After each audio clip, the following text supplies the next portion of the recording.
하나님은 사랑이시다라고 성경은 말하고 있습니다.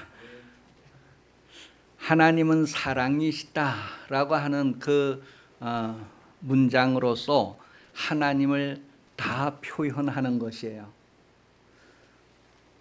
하나님은 모든 것을 사랑으로 대하시고 사랑으로 끝내시는 분이시다라는 것을 성경은 말합니다.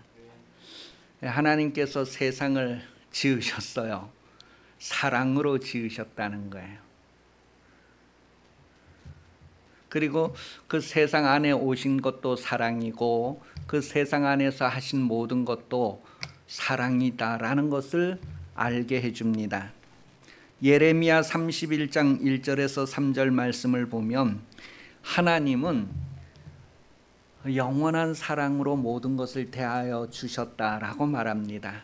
여러분을 대하실 때에도 영원한 사랑으로 대하신다는 거예요. 그것을 알고 여러분은 영원한 사랑을 받아들이시기를 바랍니다. 똑똑해서 하나님께 대항해서 나는 필요 없어요. 그리고 스스로 하나님을 등지고 떠나가지만 않는다면 하나님은 여러분을 사랑으로 살게 하시는 분이다라는 것을 성경은 말해줍니다. 여호와의 말씀이니라. 그때에 내가 이스라엘 모든 종족의 하나님이 되고 그들은 내 백성이 되리라. 여호와께서 이같이 말씀하시니라. 칼에서 벗어난 백성이 광야에서 은혜를 입었나니 곧 내가 이스라엘로 안식을 얻게 하려 갈 때에라. 옛적에 여호와께서 나에게 나타나사 내가 영원한 사랑으로 너를 사랑하기에 인자함으로 너를 이끌었다 하였노라. 하나님은 영원한 사랑으로 여러분을 대하여 주신다는 거예요. 여러분이 어떤 허물이 있고 잘못이 있어도 하나님의 인자함을 아끼지 않고 하나님이 불쌍히 여기는 그 마음을 접어두지 않고 그대로 여러분을 향하여서 자비를 베풀었다는 것을 성경 말합니다. 이스라엘 백성들이 이제 애굽에서 나올 때부터 이제 표현을 하면서 한마디로 사랑으로 이끌었다는 거예요. 너희가 다른 민족보다 잘나서도 아니고 숫자가 많아서도 아니고 내가 너희를 사랑하기 때문에 이끌었다라는 것을 성경은 말해주고 있어요. 여러분, 하나님은 사랑이시라 모든 것을 사랑으로 대하신다는 거예요. 여러분이 그 하나님의 자녀가 되었다면, 여러분이 그런 하나님을 안다면 여러분도 모든 것을 사랑으로 대하여야 하고 여러분들의 모든 것이 사랑으로 이루어져야 할 것을 말해줍니다. 여러분은 예수를 알고 난 후부터, 예수 믿은 이후부터 모든 것을 사랑으로 대하십니까? 우리가 쉽게 다른 사람을 판단합니다. 판단하는 사람은 자기가 율법을 가지고 있기 때문에 그렇습니다. 자기가 법을 가지고 있기 때문에 다른 사람을 그 법에 의해서 판단을 합니다. 그리고 죄를 정합니다. 정죄한다는 것은 죄값을 정한다, 죄의 분량을 정한다, 정죄한다는 거예요. 그래서 죽을 놈, 살릴 놈 그렇게 정죄한다는 거예요. 여러분, 예수 믿는 사람이 판단하거나 정죄하면 안 되죠. 왜냐하면 판단하고 정죄하는 것은 하나님과는 구별되기 때문에 그렇습니다. 시기하고 질투하는 것도 구별되어야 합니다.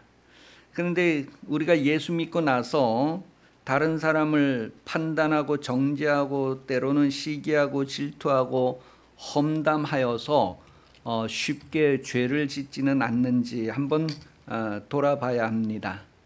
여러분, 교회에 다니는 사람들을 죄인이라고 합니다. 알고 죄인이라고 하는지 모르고도 죄인이라고 하는지. 그래서 사도 바울은 스스로 나는 죄인들 중에서도 대장이다 그렇게 표현을 했어요. 교회는 죄인들이 모이는 곳이에요. 누가 바깥의 사람이 교회 사람들이 다 그냥 그렇게 못됐다 하니까 그 다 죄인이라서 그렇다. 그러니까 할 말이 없네. 죄가 많아서 교회에 간다. 요한복음 8장 15절에 보면 너희는 육체를 따라 판단하나 나는 아무도 판단하지 아니하노라. 하나님은 우리를 판단하지 않으신다고 했어요. 사람들은 육신에 보이는 것을 보고 판단을 하는 거예요. 눈이 안 뜨여진 사람은 뭘 보고 판단해요? 귀에 듣는 거, 코로 냄새 맡는 거, 뭐 이런 걸 가지고 판단을 하는 거예요. 그런데 보는 사람은 뭐예요? 거기에 더해서 보는 것 때문에 판단을 합니다. 다 육체의 기준을 따라 판단한다는 거예요. 그런데 하나님은 판단하지 않으신다고 성경은 말하고 있어요. 고린도전서 2장 15절입니다. 신령한 자는 모든 것을 판단하나 자기는 아무에게도 판단을 받지 아니하느니라. 이 말의 해석을 잘못하면 신령한 사람은 남들을 다 판단한다네. 기도도 안 하고 영성도 없고 막 이렇게 자기는 신령한데 너는 없다고 그렇게 판단하고, 그리고 자기는 아무에게도 판단을 받지 않는다. 누가 자기 얘기하면은 판단해서 정지하고 지옥 보내고 막 이렇게 해서 자기는 판단을 안 받으면서, 지금 이 성경 말씀은 그런 의미가 아니에요. 신령한 자는 모든 것을 판단하나, 신령한 자는 모든 것들을 판단한다. 옳고 그렇고 이걸 다 안다는 거예요. 분별한다는 거예요. 그렇지만 자기는 아무에게도 판단을 받지 않는다라고 하는 것은, 우리가 다른 사람에게로부터 판단을 받지 않는다는 것은 내가 다른 사람을 판단하지 않았다고 하는 확정입니다. 왜냐하면 판단을 하면 판단을 받는다는 거예요. 주는 대로 받는다는 거예요. 시편 28편 4절에 보면 그들이 하는 일과 그들의 행위가 악한 대로 갚으시며 그들의 손이 지은 대로 그들에게 갚아 그 마땅히 받을 것으로 그들에게 갚으소서. 사람은 행한 대로 받는다는, 그런데 받는 것이 없다는 것은 뭐예요? 그렇게 판단한 것이 없다는 거예요. 판단받지 않는다는 것은 판단하지 않았다는 것을 확정해 주는 거예요. 시편 28편 4절 그들이 하는 일과 그들의 행위가 악한 대로 갚으시며 그들의 손이 지은 대로 그들에게 갚아 그 마땅히 받을 것으로 그들에게 갚으소서. 잠언 12장 14절입니다. 잠언 12장 14절 사람은 입의 열매로 말미암아 복록에 족하며 그 손이 행하는 대로 자기가 받느니라. 이사야서 3장 11절 말씀 악인에게는 화가 있으리니 이는 그의 손으로 행한 대로 그가 봉을 받을 것임이라. 행한 대로 받는다는 거예요. 행한 대로 하는 거예요. 오바댜서 1장 15절 오바댜 1장 15절 시작. 여호와께서 만군을 벌할 날이 가까웠나니 내가 행한 대로 너도 받을 것인즉 내가 행한 것이 내 머리로 돌아갈 것이라. 행한 대로 받는데, 그런데 받을 것이 없다는 것은 뭐예요? 행한 것이 없다니. 내가 누구를 정죄하지 않았으면 정죄받지 않는다는 거예요. 고린도전서 4장 5절 그러므로 때가 이르기 전 곧 주께서 오시기까지 아무것도 판단하지 말라. 그가 어둠에 감추인 것들을 드러내고 마음의 뜻을 나타내리시니 그때 각 사람에게 하나님으로부터 칭찬이 있으리라. 여러분, 판단할 것이 있어도 판단하지 말으라는 거예요. 여러분은 다 판단하고 분별을 할 수 있는 능력이 있지만 그것으로 뭐에 판단해버리지 말라요. 속단해버리지 말라요. 예수님 오기 전까지는 판단하지 말라는 거예요. 왜냐하면 예수님이 오셔서 그때 다 판단이 드러난다는 거예요. 감추인 것들이 드러난대. 아이고, 그때 왜 아무 말도 안 했어요? 그때 한마디만 했더라면 판이 뒤바뀌었을 텐데. 그런데 그 사람이 아무 말도 안 한 사정까지 예수님이 오시면 그것이 다 드러난대요. 그러니 여러분, 우리가 이 땅에 살면서 판단하고 싶을 때 억울한 일 당하는 사람이 나는 억울하다고 하는 말을 얼마나 하고 싶겠어요. 하여간 뭐 법원에 가면은 억울하다고 하는 사람들이 많이 있다고 해요. 대부분 죄인들이 억울하다는 말을 많이 한다고 해요. 억울하다, 억울하다. 그런데 여러분, 우리가 이 땅에서 많은 억울함을 당할지라도 예수님이 오셔서 그것을 다 처리해 주신대요. 그래서 원수 갚는 것은 너가 갚으려고 하지 말아라. 힘들게 평생 동안 원수 갚느라고 그 7, 80년을 그냥 허비하지 말아라.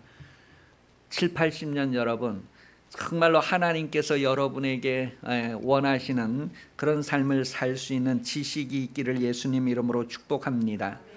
요한복음 8장 11절 말씀에 보면 우물가의 여인과의 만남에서 예수님이 그 여인에게 나도 너를 정죄하지 않는다라고 선언을 했습니다.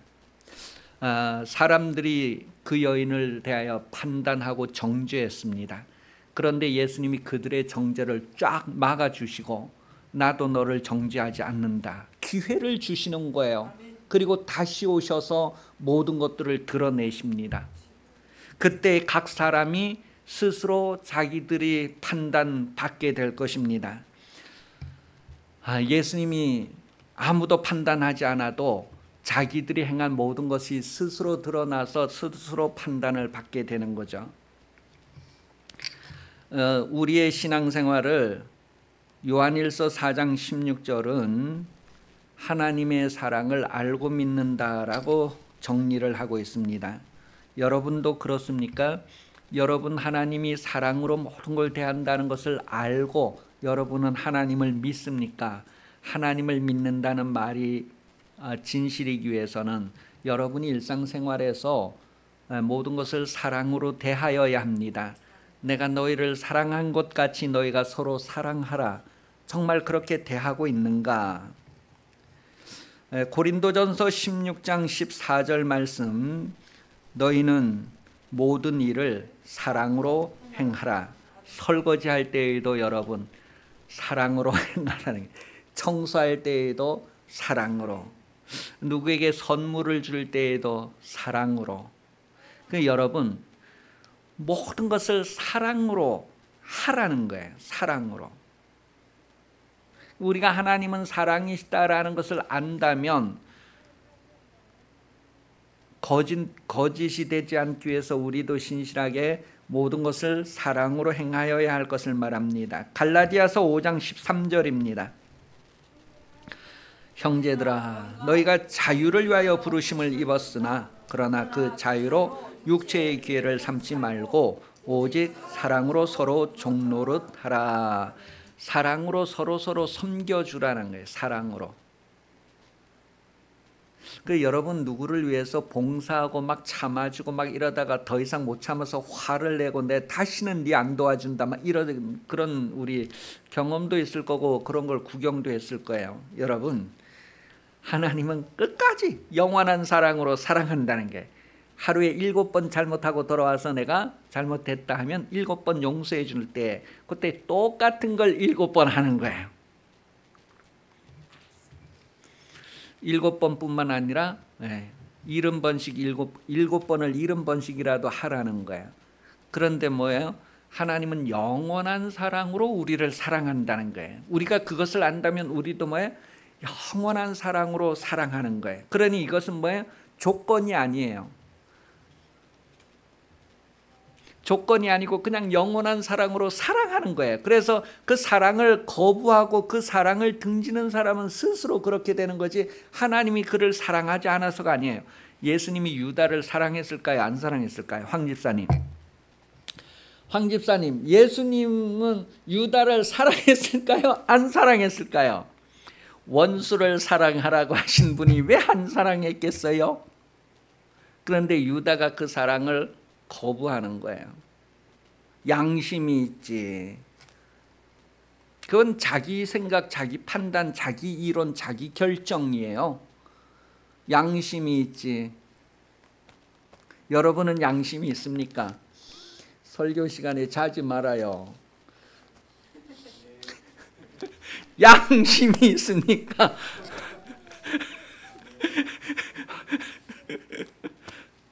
제가 이쪽 보면 시험 들 것 같아요. 박 목사님이 그래서 이쪽을 보는 거예요. 또 박 목사님이라 하니까 박 목사님은 견뎌낼 믿음이 있겠지 하지 마세요. 안 졸았으니 박 목사님이라고 하지, 졸았으면 내가 황 집사님이라고 하지 왜 박 목사라고 하겠어요.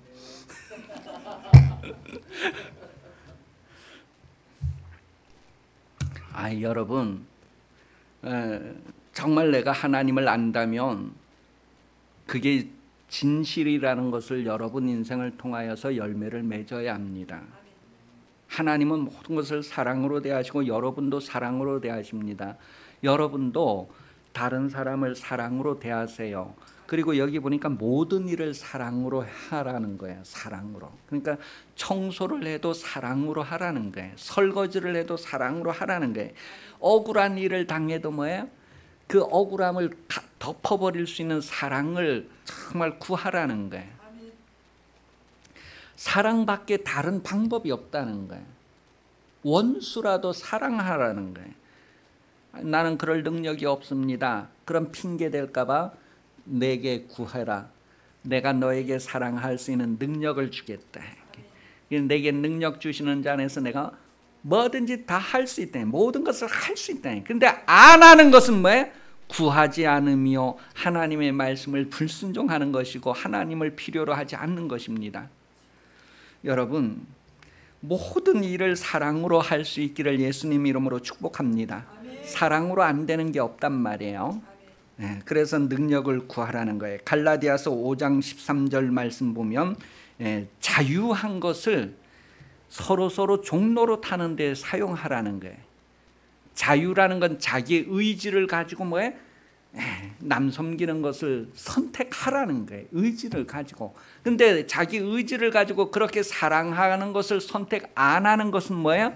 자기의 의지를 가지고 하나님을 배신하는 거고 배반하는 거고 하나님을 떠나는 거고 하나님을 등지는 거고 유다가 그렇게 했다는 거예요. 자기의 의지를 가지고 그렇게 하는 거예요. 최초의 살인자가 누구죠?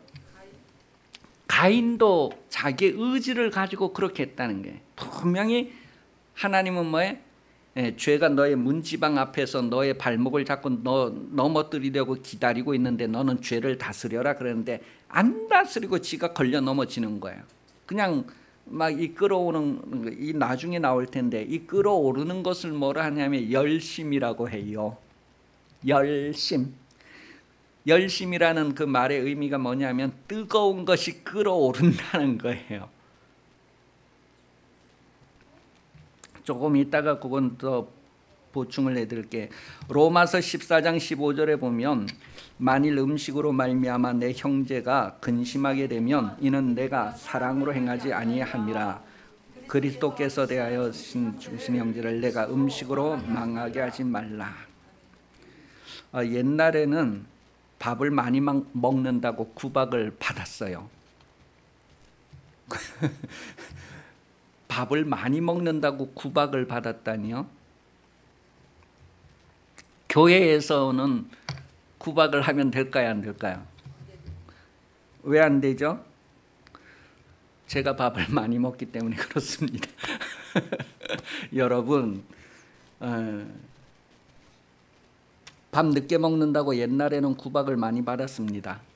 여러분, 밥 늦게 먹는다고 구박하지 마세요. 왜요?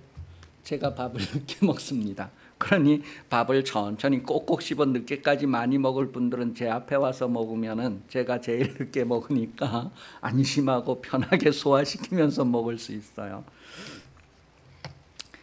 여러분, 우리 음식 때문에 사람을 망하게 하지 않아야 된대요. 근데 음식 때문에 사람을 망하게 하는 것은 내가 사랑으로 행하지 않기 때문이다. 그렇게 얘기해요. 그래서 누군가가 우리의 이웃 가운데 굶주린 배를 움켜쥐고 잠자리에 들게 한다면 우리가 사랑으로 행하지 않기 때문이다라는 거예요. 그래서 여러분이 막 수고하고 땀 흘려서 노력해서 물질을 얻은 것 가지고 가난한 사람 없는 사람에게 베풀어야 하는 이유는 그것이 바로 사랑할 수 있는 기회를 주심이고 주님은 지금 보좌 우편에 계시지만 가난한 사람은 우리가 사는 평생에 우리 주변에 늘 있어서 우리가 사랑으로 행하는가 안 행하는가 하나님이 그거 다 점검하신다는 것을 성경은 말합니다. 그러니 여러분 이미 구약에서부터 우리가 도와줄 사람이 우리 주변에는 늘 있다는 거예요. 그래서 내가 정말 사랑으로 행하는가 안 행하는가, 원수라고 할지라도 사랑으로 행하는가 안 행하는가.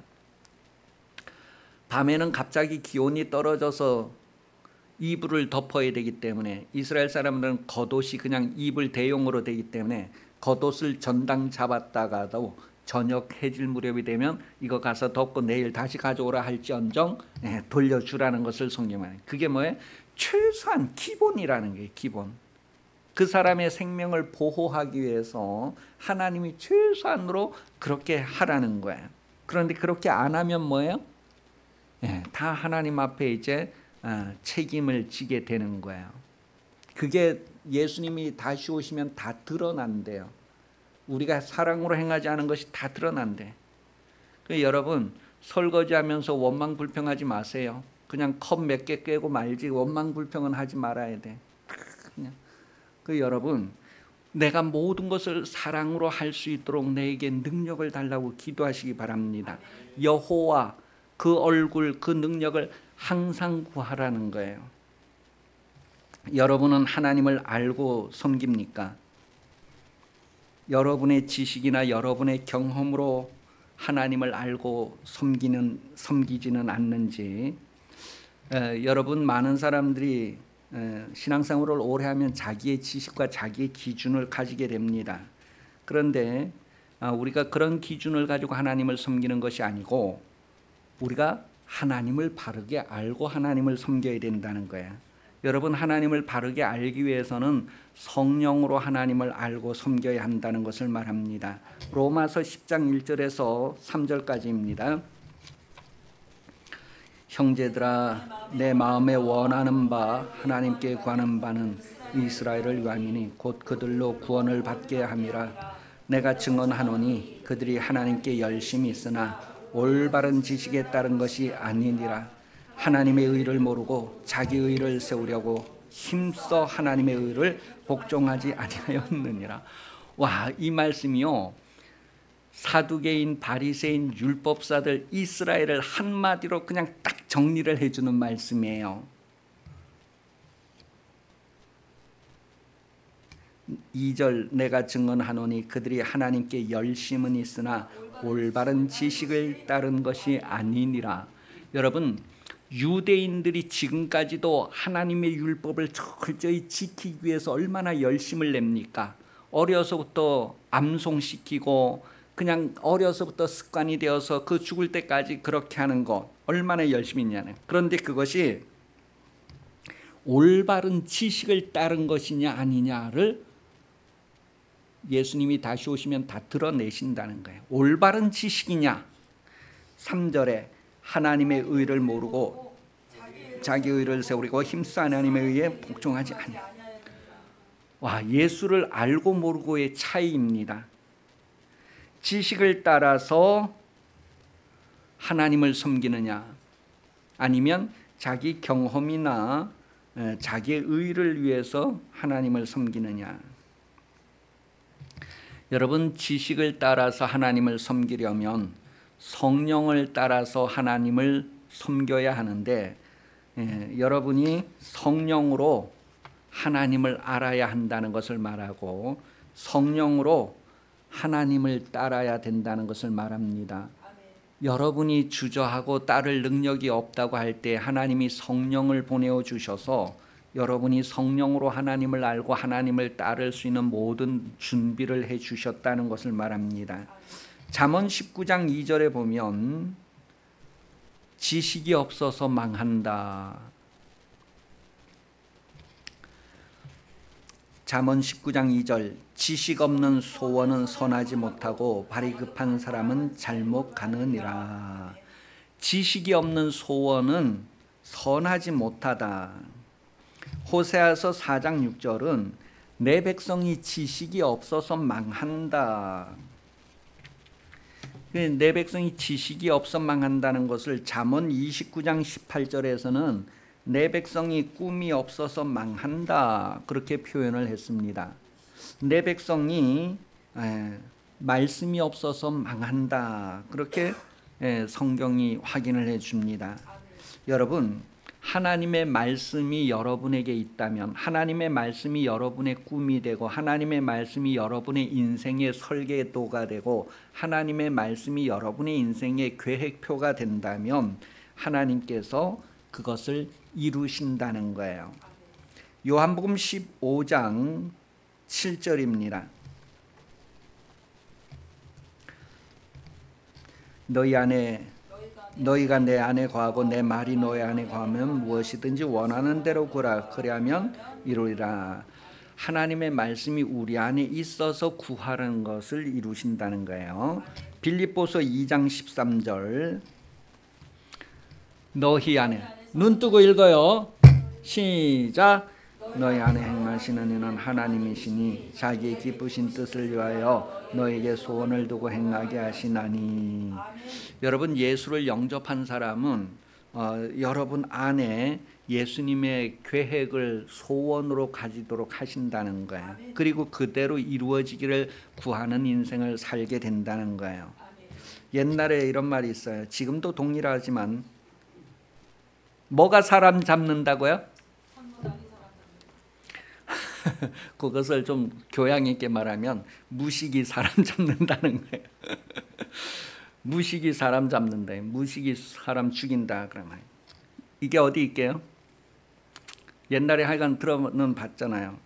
누가복음 23장 34절이에요. 이에 예수께서 이르시되 아버지 저들을 사하여 주옵소서 자기들이 하는 것을 알지 못함이니이다 하시더라. 그들이 그의 옷을 이거를 좀 유식한 말로 하면 그때 그들이 무식해서 예수님을 죽였다는 것을 얘기해요. 선무당을 넘어서는 아주 그들이 하나님을 알되 바른 지식으로 하나님을 아는 것이 아니었다는 거예요. 자기의 의를 위해서 예수를 죽였고 자기들의 의를 세우기 위해서 잘못된 지식으로 예수를 죽였다. 여러분, 변화된 사람을 얘기할 때 우리는 사도 바울을 얘기합니다. 뭐가 뭐로 변했다고요? 사울이 바울로 변했는데 이 사울이라는 단어는 히브리어고 바울이라는 단어는 헬라어고 히브리어가 헬라어로 바뀐 거예요. 이건 큰 변화도 아니고 원래 그냥 그런 건데 지금 바울이 얘기하는 것은 뭐예요? 완전히 획가닥 바뀐 것을 얘기합니다. 황 집사님, 획가닥 바뀐 게 무슨 의미일까요? 아주 확 바뀐 거예요. 확 바뀌었다는 거예요. 요한복음 16장 2절. 사람들이 너희를 출교할 뿐 아니라 때가 이르면 너희를 죽이는 자가 생각하기를 이것이 하나님을 섬기는 일이라 하리라. 그게 아주 예수 믿는 사람들이, 예수 안다고 하는 사람들이 예수 믿는 사람을 죽이는 거예요. 그래서 원수는 집안 식구다라고, 원수는 집안에 있다는 말들이 뭐예요? 그렇게 이루어지는 것을 보게 되는 거예요. 여러분, 예수를 누가 죽였나요? 유대인들이 죽였다고요. 유대인 하면 하나님을 아는 사람들이라고 표현합니다. 그들이 예수를 죽였어요. 알지 못했다, 무식했다는 거예요. 성령으로 알지만 성령은 있는지도 듣지 못했던 사람들. 사도행전 22장 3절입니다.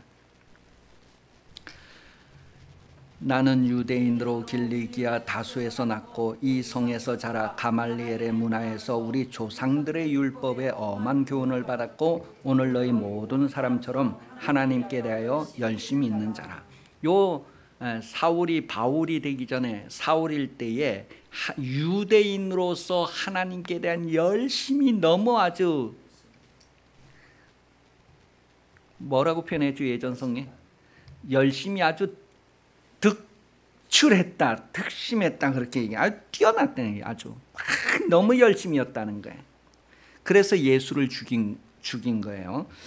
갈라디아서 1장 14절이에요. 내가 내 동족 중 여러 연갑자보다 유대교를 지나치게 믿어 내 조상의 전통에 대하여 더욱 열심히 있었던 놈이다. 그렇게 표현을 했어요. 빌립보서 3장 6절. 빌립보서 3장 6절. 시작. 열심으로 율법의 의로는 흠이 없는 자라. 열심 때문에 교회를 박해했다. 기독교인을 박해했다는 거예요. 사도행전 26장 9절 10절.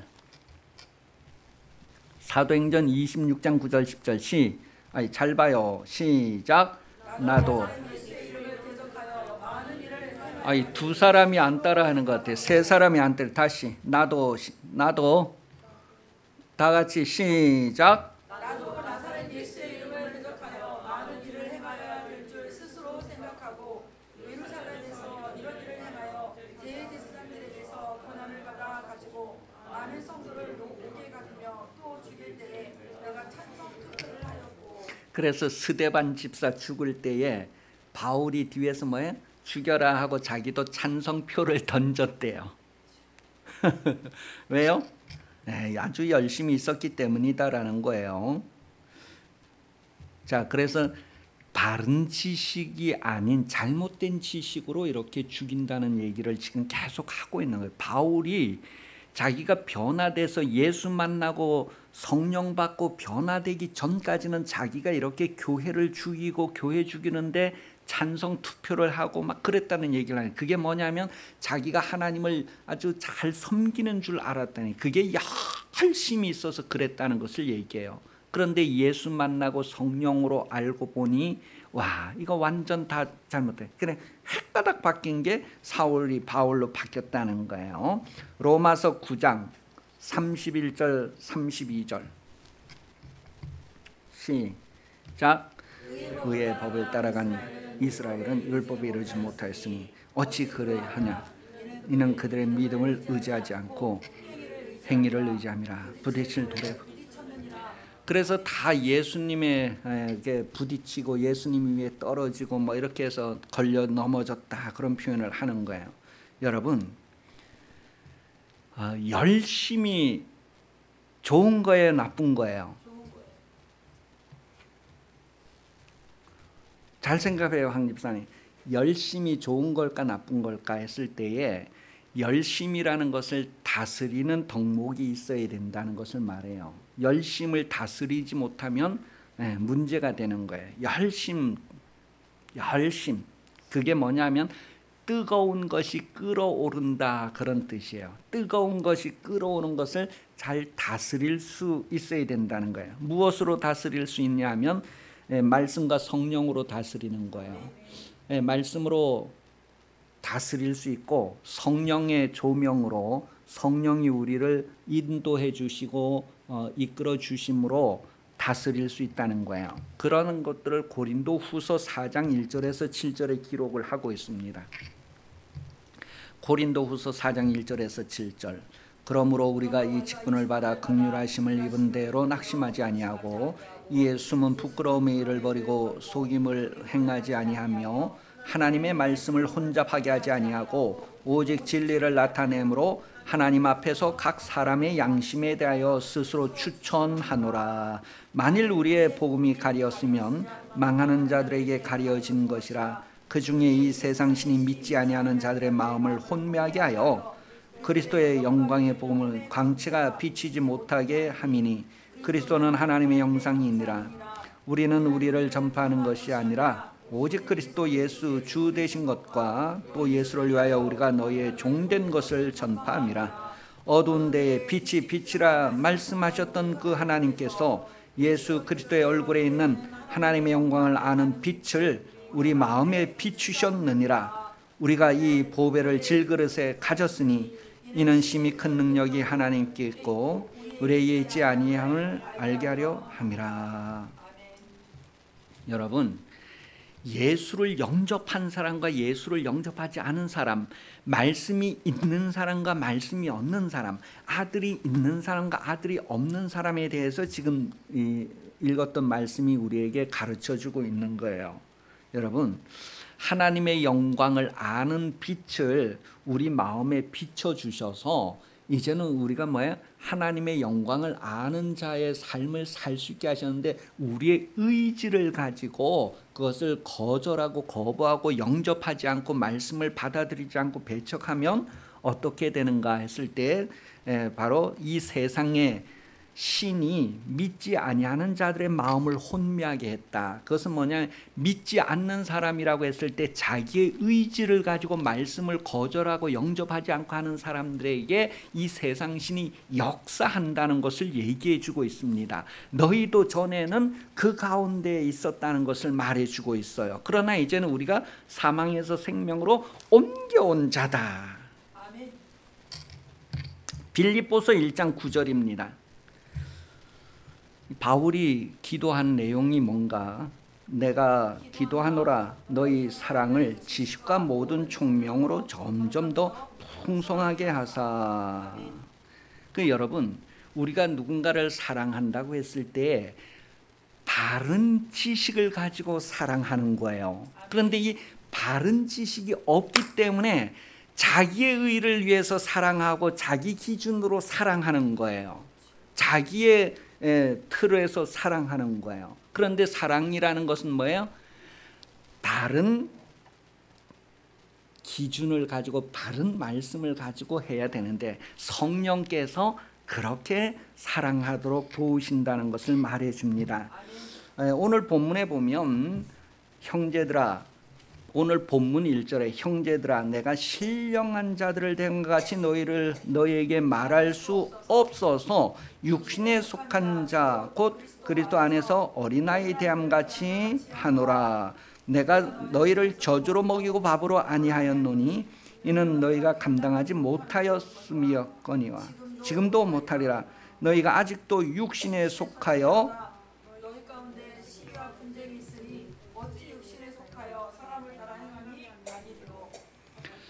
여기 보니까 너희가 아직도 육신에 있다. 그때 그 말하는 것이 1절에서 너희가 육신에 속한 자 곧 그리스도 안에서 어린아이 할 때 그 육신에 속하였다고 하는 단어가 있고, 그 다음에 3절에 보면 너희가 아직도 육신에 속한 자로다. 그럴 때 그 단어가 차이가 있는데 이 뒤에 3절에 있는 단어는 아주 육신적인 특성을 가르치는 강력한 그런 표현의 단어예요. 앞에 있는 단어하고 다른 단어인데 뒤에 있는 단어는 육신의 특성을 강조해 주는 그런 단어란 말이에요.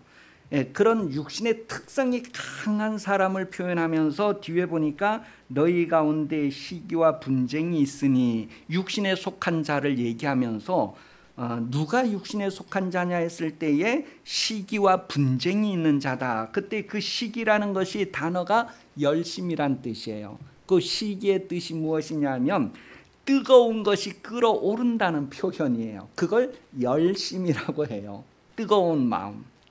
그러니까 열심을 어떻게 사용하느냐가 너무너무 중요하고, 지식을 따라 사용하느냐 아니면 자기의 의를 위해 사용하느냐, 거기에 따라 다르다는 거예요. 그래서 사도 바울이 예수 믿는 사람을 잡아서 감옥에 가두고 예수 믿는 사람 사형 거기에 찬성 투표하고 이랬던 것이 뭐예요?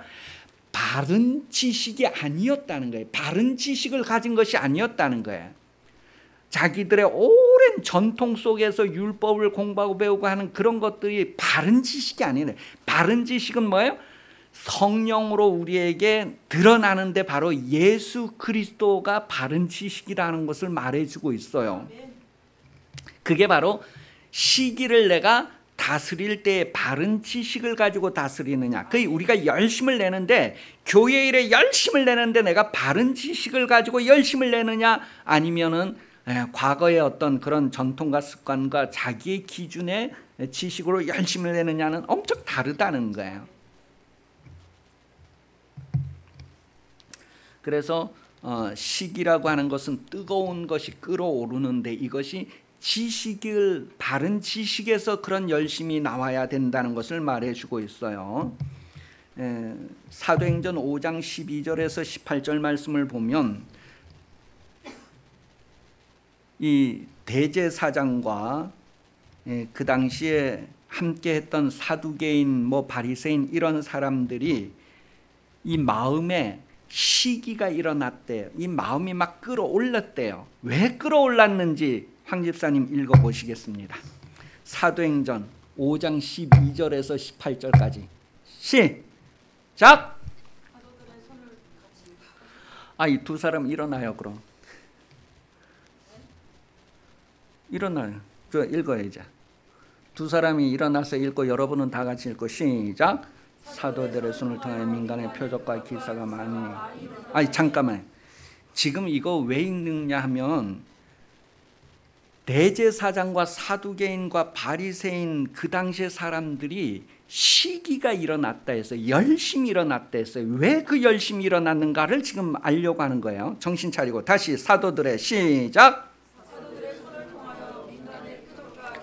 많이 일어나매 믿는 사람이 다 마음을 같이하여 솔로몬 행각에 모이고 그 나머지는 감히 그들과 상종하는 사람이 없으나 백성이 칭송하더라. 믿고 주께로 나오는 자가 더 많으니 남녀의 큰 무리더라. 심지어 병든 사람을 메고 거리에 나가 침대와 요 위에 누이고 베드로가 지날 때 혹 그의 그림자라도 누구에게 덮일까 바라고 예루살렘 부근에 수많은 사람들도 모여 병든 사람과 더러운 귀신에게 괴로움 받는 사람을 데리고 와서 다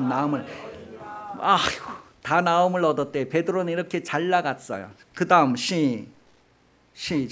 제사장과 그와 함께 있는 사람 즉 사두개인의 강파가 다 마음의 시기가 가득하여 일어나서 사도들을 잡아다가 옥에 가두었더니. 요때 요 시기라는 단어가 뭐예요? 열심이라는 단어예요. 이게 막 뜨거운 것이 속에서 끓어오른다는 거예요.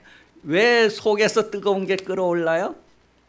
왜 시기가 일어나요? 왜 막 열심히 일어났어요? 베드로는 능력이 막 나타나고 그림자만 지나가도 겉옷만 덮어도 막 병이 낫고 귀신이 떠나가고 막 이러는 일들이 일어나는 거예요. 그런데 자기들은 그런 게 안 일어나니까 뭐가 속에서 막 열심히 끌어오르더라는 거예요.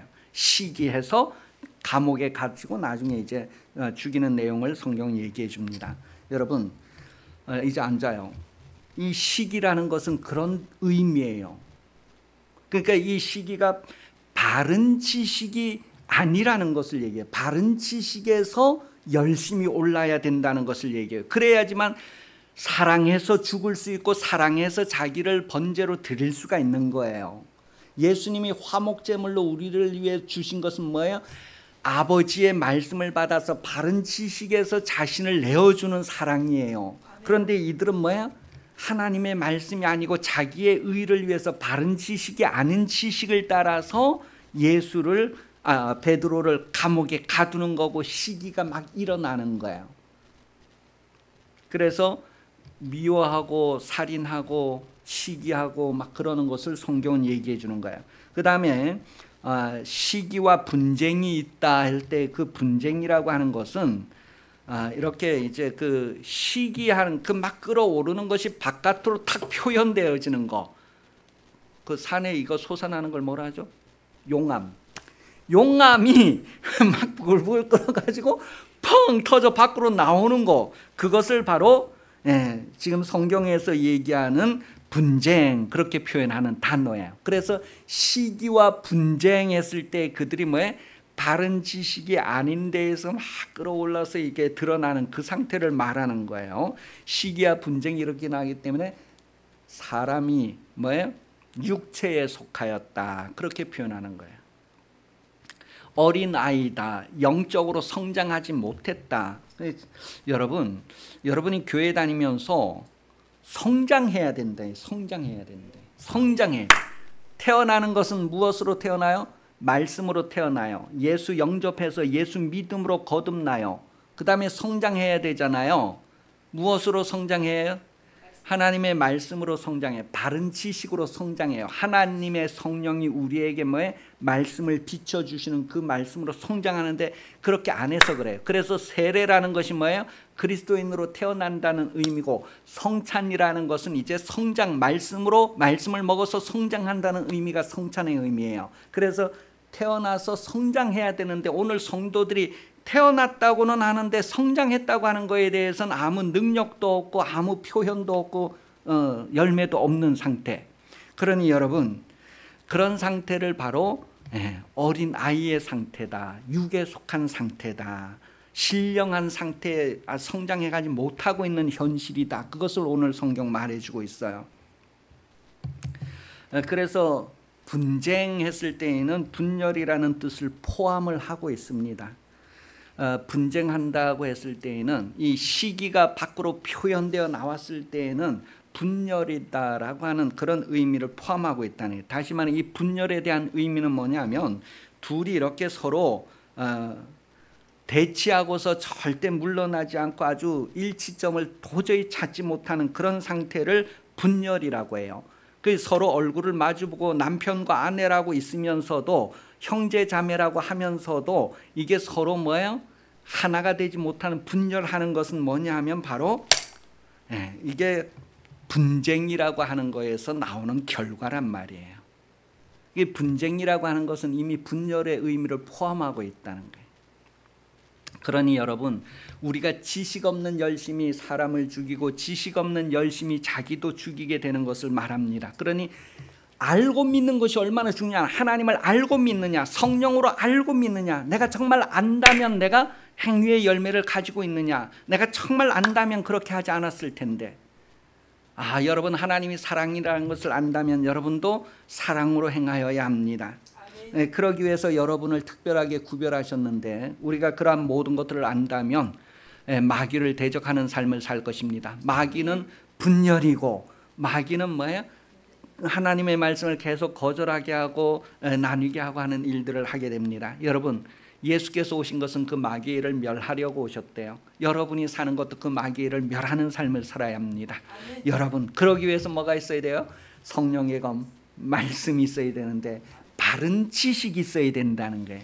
바른 지식 위에 여러분들이 무엇이든지 할 수 있다는 것을 성경은 말하고 있습니다.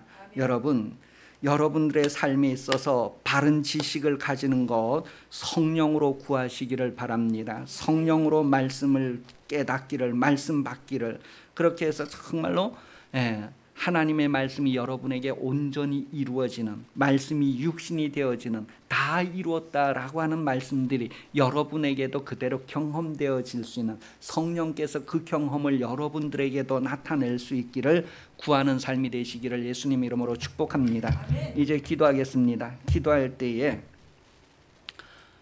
바울은 하나님의 동력자라고 표현했는데, 여러분은 하나님의 동력자인가? 여러분은 하나님의 자녀인가? 하나님의 소원이 여러분에게 있는가? 여러분이 바른 지식 위에서 지금 계속해서 여러분들의 삶에 열매를 만들어 가고 있는가? 다 같이 바른 지식 위에서 여러분들의 삶을 건축해 가도록, 하나님의 성전으로 지어져 가도록 다 같이 기도하겠습니다. 기도합니다.